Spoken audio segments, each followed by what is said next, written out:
So this is really important and something that comes up in basically every single conversation I'm in with leaders. And one of the things I will always ask about or we engage in is this conversation around values. Like, what do you value as a leader? What does your organization value foundationally? And a lot of times they can really clearly articulate what those values are. And you'll see them they could be reflected in mission and vision statements. They could be reflected in values or beliefs or commitments as an organization. And most organizations have that. They have these things on paper that they can reference to, things related to just how they want to execute, the culture, etc. Leaders will have that as well, or at least have the space to be thinking about what do you value as a leader. And so that conversation is always great because it gives me a sense of like, okay, where are we and what's important?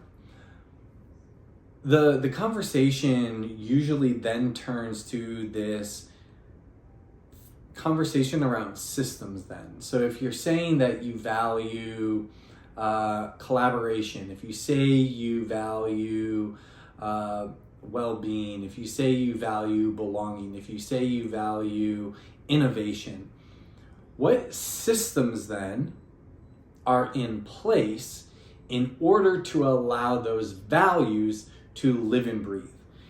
And that's where a lot of leaders step back and start thinking about like, oh man, what systems are in place?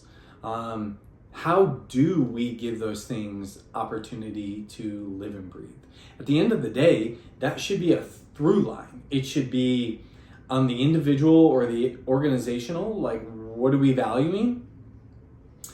And then all the way through to how do those actually show up? Because if we say we value communication or belonging or relationships, yet we don't actually have systems and structures and ways of being in place that allow that to take place, then there's disconnect. And so your team, your organization is hearing one thing and then your systems are speaking differently. And that creates distrust, that creates misalignment. Not necessarily intentionally, but because your systems aren't a reflection of your values. And so that's a lot of the conversation is how do we get our values to be reflected in our systems, because they should. A perfect example I'd love to share is, and if you've been following along, you've heard this before, relationships foundationally were a core for me. Like at the end of the day, when I was interviewing for positions or being within leadership roles, it was always about relationships, people first, like understanding people, understanding dynamics, understanding what's going on, and then figuring out what support needed to look like. Now, again, I also had bosses. I also had things that had to get done, etc. But if the relationship wasn't there, I knew none of the other things would take place. So one of the things that I made a non-negotiable for me was classroom visits that were rooted in nothing but being present and interacting with students and interacting with teachers. And the only task I gave myself was, no matter what it was, when I left that room, I needed to leave some sort of positive note, something to connect on. I wasn't going in to evaluate. I wasn't going in to do any sort of lens like that. It was simply to be present in the room. Sometimes it was rooted in, just creating such a welcoming environment. Sometimes it was, created in or rooted in, I just really appreciate your voice and, what you bring to our team. Sometimes it was rooted in, it's just so great to see you today. Whatever it is. And there were so many different things. But the important piece of it was not about being an evaluator. I was their evaluator. At the end of the day, when it came to their ratings as teachers and their effectiveness, I was the one responsible for doing that. But I wasn't coming in through that lens. I was coming in to talk about the environment, talk about them.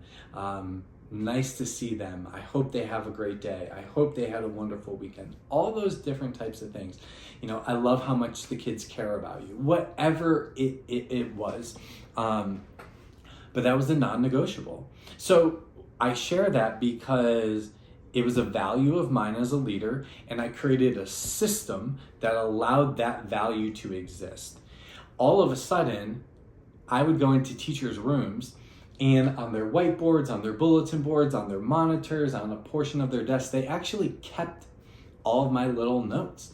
And again, it wasn't a lot of time on my part. It was popping in for a few minutes and being able to do that. And I will say this.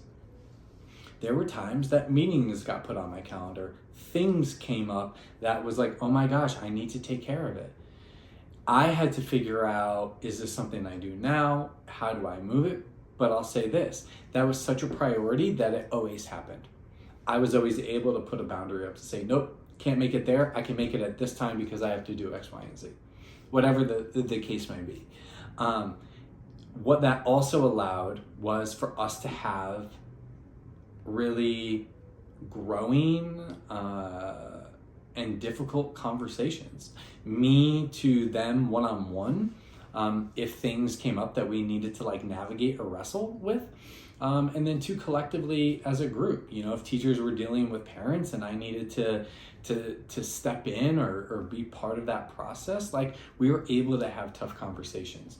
If it was directions or things we wanted to do as a team, we were able to have tough conversations. If teachers made mistakes or they were processing through something or struggling through something, I was able to step in, hold them accountable, and also support them. But I'll say this, those don't just happen. They happen because the relationship was formed. It took intention, and effort, and priority. And I created a system around that. That's just an example. But whether it's you in your individual role or you in your organization, it's important that our values are protected by our systems. And that's a conversation that we constantly have to be in because we can very easily fall into misalignment on those, saying that we value this, right? We value relationships and we value connection, but then we're so focused on results that we miss that piece, and it's all about performance, right? And so one of the things is those two things can exist, but what happens is one will exist over the other.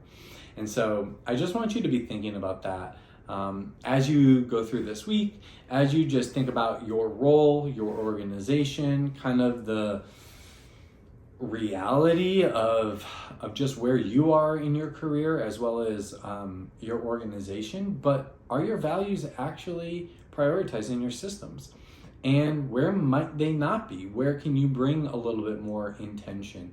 Where might you need to step back and think about how do we reconstruct or redesign, or what has to get put in place that can become a norm to prioritize the values that you individually believe and your organization believes?